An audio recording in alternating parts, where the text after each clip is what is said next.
Hello friends, welcome to all of you once again. मैं कृष्णा शर्मा आप सभी का इस लिब्रस के ऑनलाइन प्लेटफॉर्म पर आपका हार्दिक स्वागत और अभिनंदन करता हूं। तो दोस्तों, आइए हम लोग जैसे कि लाइट पढ़ रहे हैं प्रकाश, और प्रकाश का ही सीरीज चल रहा था और टॉपिक हमारा पिछले वीडियो में हमने डिस्कस किया था प्रकाश का वर्ण विक्षेपण।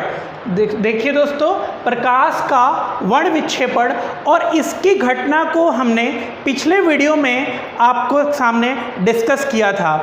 आज हम उस पॉइंट्स पे बात करेंगे जो हमारे एग्ज़ाम में प्रश्न बनते हैं। इस टॉपिक से कैसे प्रश्न बनते हैं, हमें परिभाषा और उसके कॉन्सेप्ट जानना, ये हमारा कॉन्सेप्ट क्लियर करता है, हमारे नॉलेज को बढ़ाता है। लेकिन एग्ज़ाम में कैसे प्रश्न बन के आते हैं, इस टॉपिक से कैसे प्रश्न बन के आएंगे, वो देखना बहुत ज़रूरी होता है। और कैसे प्रश्न आगे और पूछे जा सकते हैं, इन सभी को ही हम इस वीडियो में डिस्कस करने वाले हैं। आइए स्टार्ट करते हैं पॉइंट्स के। बात करते हैं सूर्य के प्रकाश में बैंगनी रंग का विक्षेपण सर्वाधिक तथा लाल रंग का विक्षेपण सबसे कम होता है। हमने आपको दिखाया भी था, ये कोई प्रिज्म है और इस पे कोई श्वेत प्रकाश आती है और अपवर्तन के पश्चात ये 7 रंगों में क्या होती है, विभक्त हो जाती है। 4, 5, 6 और ये 7। जो सबसे अधिक जिसका विचलन होता है वो होता है बैंगनी रंग और वायलेट, और जिसका सबसे कम विचलन या सबसे कम विक्षेपण होता है वो होता है हमारा लाल रंग। और इस पूरे सीरीज को अगर हम देखा जाए तो बोलते हैं वेब गी योर, बोलते हैं इस पूरे सीरीज को। तो उसी में बोला जा रहा है सूर्य के प्रकाश में बैंगनी रंग का जो विक्षेपण है वो सर्वाधिक होगा। क्यों? देखिएगा, सबसे अधिक जो विचलन हुआ है और अर्थात जो सबसे अधिक विक्षेपण हुआ है वो किस रंग का हुआ है, या अर्थात ऐसे भी कह सकते हैं कि बैंगनी रंग का प्रकाश प्रिज्म के आधार पे सबसे अधिक जो झुकने वाला जो प्रकाश का रंग है वो कौन सा रंग है, बैंगनी रंग है। और सबसे कम जो झुका है, और या ये भी कह सकते हैं जिसका सबसे कम विक्षेपण हुआ है, और उसका नाम क्या है, लाल रंग का है। तो ये पॉइंट एग्जाम में आया हुआ है, यूपीएसआई में क्वेश्चन आया हुआ है कि सूर्य के प्रकाश का किस रंग का विक्षेपण सबसे अधिक होता है तथा किस रंग के प्रकाश का विक्षेपण सबसे कम होता है। ये यूपीएसआई का क्वेश्चन है और ये आप याद रखिएगा, आपको मैंने फिनोमेना बताया था अभी पिछले वीडियो में। अब आगे से क्वेश्चन आएगा, बिल्कुल याद रखिएगा। जो बैंगनी रंग का विक्षेपण है वो क्या होगा, सबसे अधिक, और लाल रंग का जो विक्षेपण होगा वो क्या होगा, सबसे कम होगा। आइए अब हम लोग बात करते हैं इसके दूसरे पॉइंट पे। तो दूसरा पॉइंट ये है कि लाल रंग के प्रकाश का वेग सबसे अधिक तथा अपवर्तनांक जो है वो सबसे कम है। एक बार जानते हैं ऐसा क्यों हुआ है? ऐसा इसलिए हुआ है, लाल रंग का हमने आपको शुरू में ही पढ़ाया था, जो रेड कलर का जो हमारा जो लाइट होता है, जो प्रकाश लाल रंग का प्रकाश होता है, उसका तरंगदैर्घ्य 7800 एंगस्ट्रॉम होता है, 7800 एंगस्ट्रॉम तरंगदैर्घ्य इसका सबसे ज़्यादा होता है। और एक फार्मूला होता है v = n लैम्डा, चाहे v = लैम्डा n कर सकते हैं आप। तो ये बताइए यहाँ पे लैम्डा का जो v से रिलेशन है वो कैसा रिलेशन है, तो समानुपाती का रिलेशन है। समानुपाती का मतलब ये होता है, अगर कोई ये भौतिक राशि इस प्रकार अगर ये बढ़े, इसके बढ़ने पर इसका मान क्या हो, बढ़े, इसलिए बोलते हैं कि ये राशि इस राशि के क्या होती है, समानुपाती होती है। तो लाल रंग के प्रकाश का तरंगदैर्घ्य सबसे अधिक होता है, इसीलिए इसका जो वेग क्या होगा वो भी क्या होगा, सबसे अधिक होगा। बात आती है अपवर्तनांक, ये कम कैसे हो गया?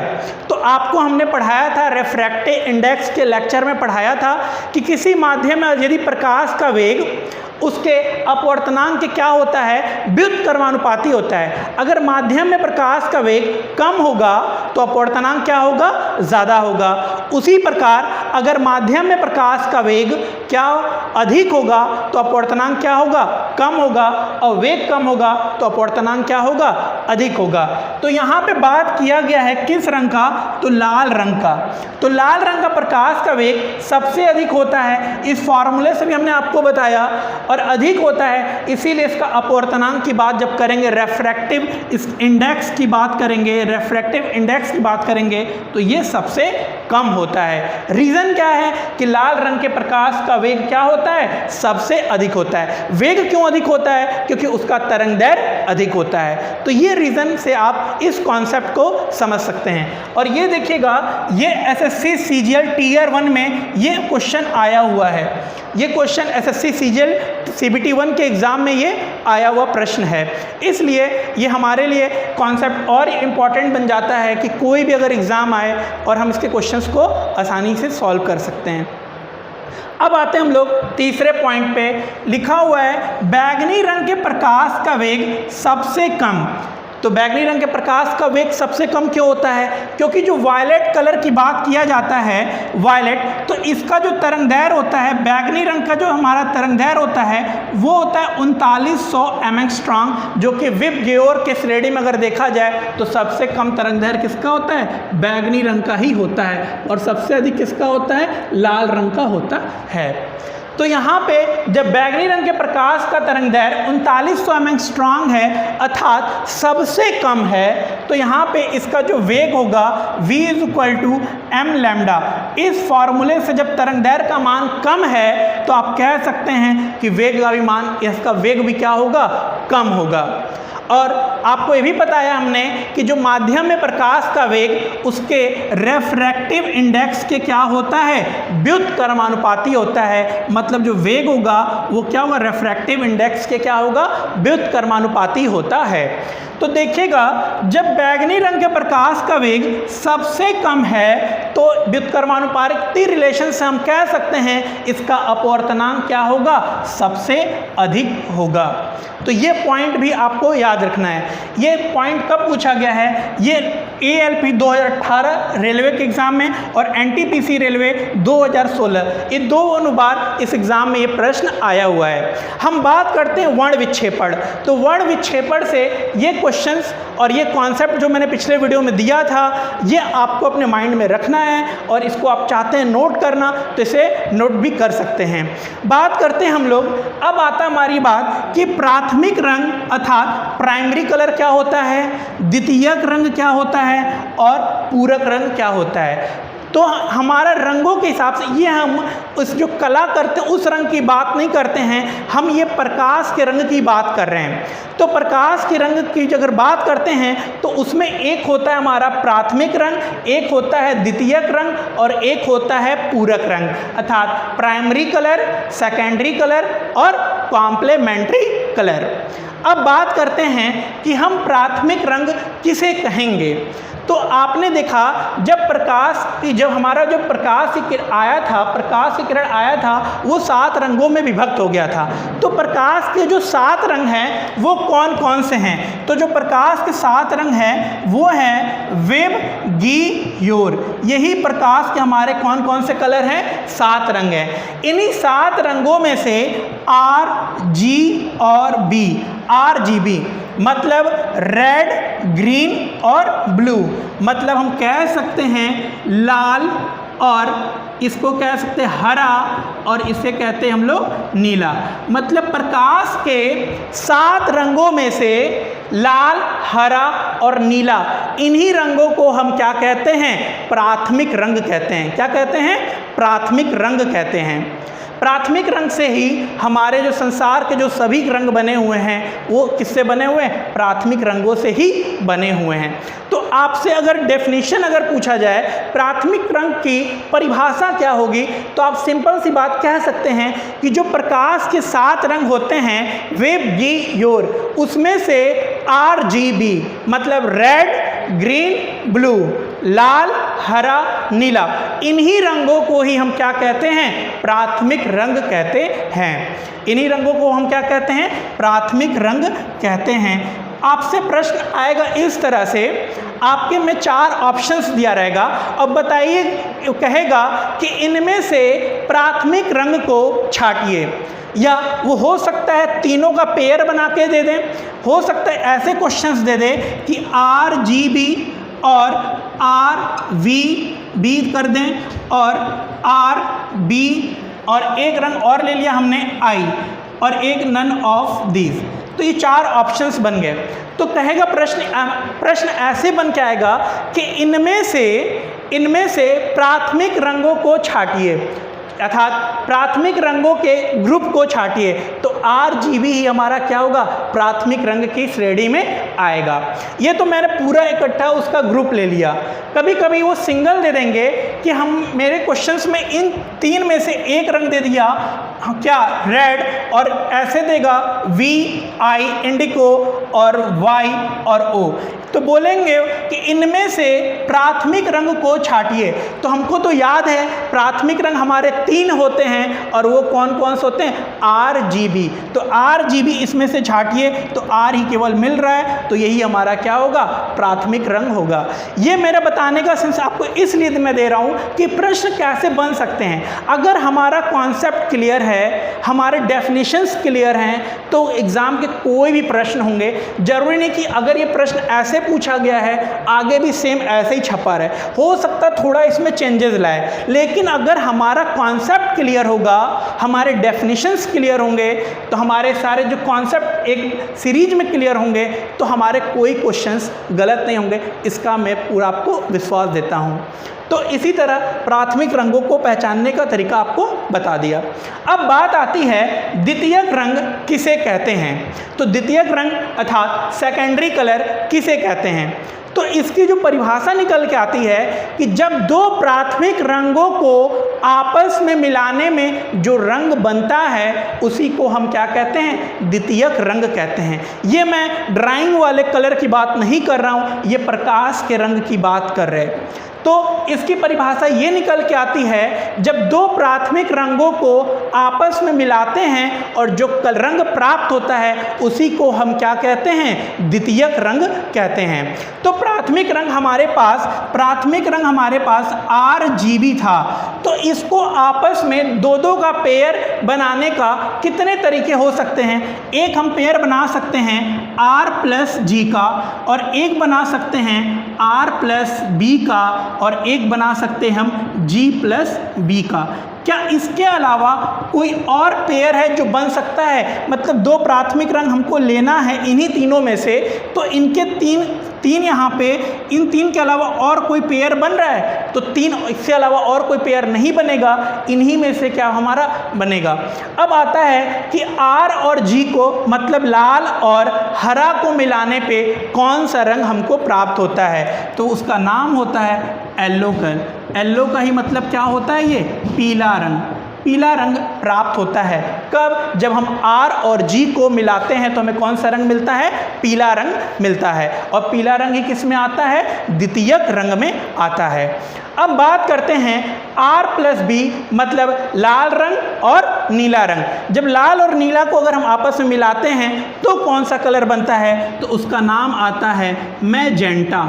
मैजेंटा, ये नाम सुनने में ऐसा लग रहा है कि मैजेंटा कौन सा कलर है, जो आपको अजीब सा लग रहा होगा कि कैसा नाम मैजेंटा आ गया। लेकिन अगर इसी को हम बात करते हैं हल्का पिंक, हल्का पिंक, पिंक का नाम सुना हुआ है, और वो पिंक कैसा हो, हल्का पिंक हो, और उसी को हम क्या बोलते हैं इंग्लिश में, मैजेंटा। मतलब 2 प्राथमिक रंग लिया, एक लाल लिया और एक नीला लिया, और आपस में मिलाया और वो रंग क्या मिला, मैजेंटा, अर्थात हल्का पिंक। और ये भी किसकी श्रेणी में आता है, द्वितीयक रंग की श्रेणी में आता है।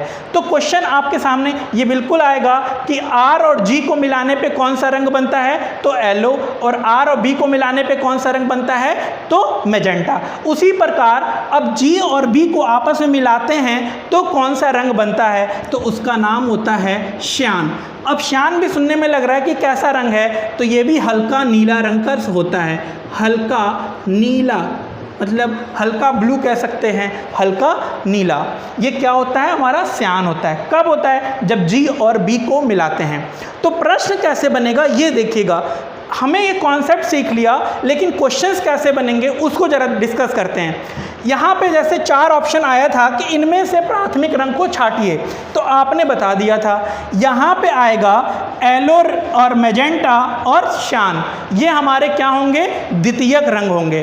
तो ये कहीं ऑप्शन में अगर दिख जाएगा और पूछेगा कि इनमें से द्वितीयक रंग को छाटिए, तो द्वितीयक में कौन आएंगे, येलो, मैजेंटा और शान, यही हमारे क्या हैं, द्वितीयक रंग हैं। और द्वितीयक रंग कैसे बनते हैं, 2 प्राथमिक रंगों को आपस में मिलाने पर जो रंग बनता है उसी को हम क्या कहते हैं, द्वितीयक रंग कहते हैं, अर्थात सेकेंडरी कलर कहते हैं। आइए अब हम लोग चलते हैं पूरक, कॉम्प्लीमेंट्री कलर। तो कॉम्प्लीमेंट्री कलर अर्थात पूरक रंग ये क्या होता है, तो इसकी परिभाषा ये निकल के आती है कि 2 या 2 से अधिक रंगों को आपस में मिलाने पर और हमें कैसा रंग मिल जाए, श्वेत रंग मिल जाए, उसी को हम क्या कहते हैं, पूरक रंग कहते हैं। जैसे अगर हम देखा जाए R और G और B, अगर इन्हीं तीनों को, अगर हम तीनों प्राथमिक रंगों को ही आपस में अगर मिला देते हैं तो हमें क्या मिलता है, वाइट रंग मिलता है, अर्थात श्वेत रंग मिलता है। तो ये कैसे हमारे रंग होंगे, हमारे ये कैसा रंग होगा, पूरक रंग। पूरक रंग वही होंगे जो आप उनको आपस में मिलाने पे कौन सा रंग दे दें, श्वेत रंग दे दें, अर्थात वाइट कलर दे दें। उनको आपस में मिलाने पर हमें कौन सा रंग मिल जाए, श्वेत रंग मिल जाए, अर्थात कॉम्प्लीमेंट्री कलर मिल जाए। उसी को हम क्या कहते हैं, RGB कहते हैं। मतलब RGB को ही मिलाने पर हमें क्या मिल जाए, वाइट कलर मिल जाए, वही हमारा क्या कहलाता है, कॉम्प्लीमेंट्री या पूरक रंग कहलाता है। तो ये पूरा कॉन्सेप्ट हमारा था वर्ण विक्षेपण का। वर्ण विक्षेपण के फिनोमेना को हमने देखा कि वर्ण विक्षेपण की घटना कैसे घटती है, उस पे बनने वाले प्रश्नों को देखा, और प्राथमिक रंग, द्वितीयक रंग और पूरक रंग की बात किया हमने। अब एक क्वेश्चन ये भी आता है कि अगर हम कोई रंग देखना चाहते हैं तो उस पे किस रंग का प्रकाश पड़ना चाहिए। ये क्वेश्चंस कई बार आया हुआ प्रश्न में से एक भी है कि हमारे एग्ज़ाम में ऐसे भी प्रश्न बन सकते हैं, जैसे कि अगर मैं यहाँ पे वाइट कलर की शर्ट पहना हूँ तो वाइट कलर, ये आपको वाइट अगर दिखनी चाहिए तो हमारे ऊपर कौन सी कलर की रे पड़नी चाहिए।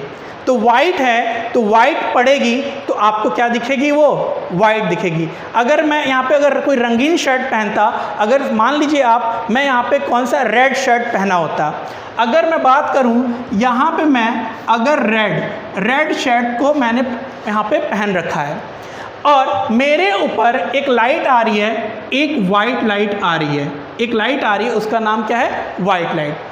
अब वाइट आएगी तो आपको भी ये हमारी शर्ट कैसी दिखेगी, रेड दिखेगी। और हमारी ये रेड के ऊपर अगर रेड लाइट आए, अगर इसी के ऊपर अगर रेड लाइट आए, तब भी हमको ये आपको शर्ट कैसे दिखेगी, रेड दिखेगी। लेकिन इन दोनों रंग के अलावा इस पे यदि कोई और रंग की लाइट पड़ती है, अर्थात अगर हम कह लें ग्रीन पड़े, अर्थात हम कह लें अगर ब्लू पड़े, तब हमको ये कैसे दिखेगी, तब ये हमको ब्लैक दिखेगी। तो हम ये कह सकते हैं कि अगर किसी रंग को देखना है, किसी रंग की वस्तु को देखना है, तो उस पे या तो उसी रंग की प्रकाश पड़े या उसी पे कौन सी रंग पड़े, सफ़ेद रंग की। अगर इन दोनों के अलावा अगर कोई दूसरे रंग की प्रकाश उस पर पड़ती है तो वह आपको रंगीन वस्तु आपको कैसे दिखने लगेगी, काली दिखने लगेगी, ब्लैक दिखने लगेगी। एक मैं आपको एक उदाहरण समझाऊंगा, इसको आप पर्सनल मत लीजिएगा, बस सुन के दिमाग से डिलीट कर लीजिएगा। कॉन्सेप्ट है ये, देखिएगा, कॉन्सेप्ट को सीखिएगा, इसके बातों पे मत जाइएगा। एग्जाम्पल ये है, एक मेरा स्टूडेंट रहता है और वो 13 फरवरी के शाम को हमसे मिलता है और कहता है कि सर कल वैलेंटाइन डे है और 14 तारीख को कल हमको अपनी गर्लफ्रेंड से मिलना है। तो हमने कहा तो बताओ मैं क्या कर सकता हूँ। तो वो मुझसे पूछता है कि उसको किस कलर का रोज़ देना ठीक रहेगा। तो हमने कहा यार मुझे ज़्यादा एक्सपीरियंस नहीं है, जनरली लोग रेड कलर का रोज़ देते हैं, तुम भी उनको रेड कलर का रोज़ दे देना। वो जाता है अगले दिन और रेड कलर का रोज़ लेके जाता है। अब उसकी जो गर्लफ्रेंड रहती है उसको ज़ोर से एक झापड़ लगाती है, कहती है आज के दिन तुम हमको काले रंग का गुलाब दे रहे हो। इतने स्पेशल डे पे तुम काले रंग का गुलाब दे रहे हो। अब वो लड़का एकदम बिल्कुल वो हो जाता है, नर्वस हो जाता है कि मैंने सर की कही हुई बातों पे रेड कलर को ला के दिया इसको, और ये उल्टा हमें रिप्लाई में क्या दी, एक थप्पड़ दी। लेकिन वो लड़का इतना होशियार रहता है, उसने मेरा वर्ण विक्षेपण का क्लास किया रहता है। उसको अब तुरंत दिमाग में आता है कि हम इसको लाल रंग का दे रहे हैं और उसको काला रंग का क्यों इसको दिखाई दे रहा है, ज़रूर इसकी आंखों में कोई प्रॉब्लम है। तो उसकी आंखों की तरफ नज़र उठा के देखता है तो पता चलता है वो लड़की वो ग्रीन कलर का चश्मा पहन के आई रहती है, और वर्ण विक्षेपण की क्लास उसको पता चलता है अगर किसी रंग को अगर देखना है तो उस पर लाइट या तो वो उसी कलर की पड़े या वाइट लाइट पड़े। तो जब लाल पे ग्रीन लाइट पड़ रही थी उसकी आंखों से, लाल को देखने के लिए जब ग्रीन कलर को चश्मा लगा रखी थी तो उसको तो काली नज़र आएगी। तब वो लड़का उसको एक झापड़ लगाता है और कहता है अब तुम चश्मा निकालो, अब इस गुलाब को देखो। तो ये कॉन्सेप्ट है, इसको कॉन्सेप्ट की तरह समझिएगा। ये एग्जाम्पल था, हम आपको समझाए कि वर्ण विक्षेपण को हम कैसे समझना है।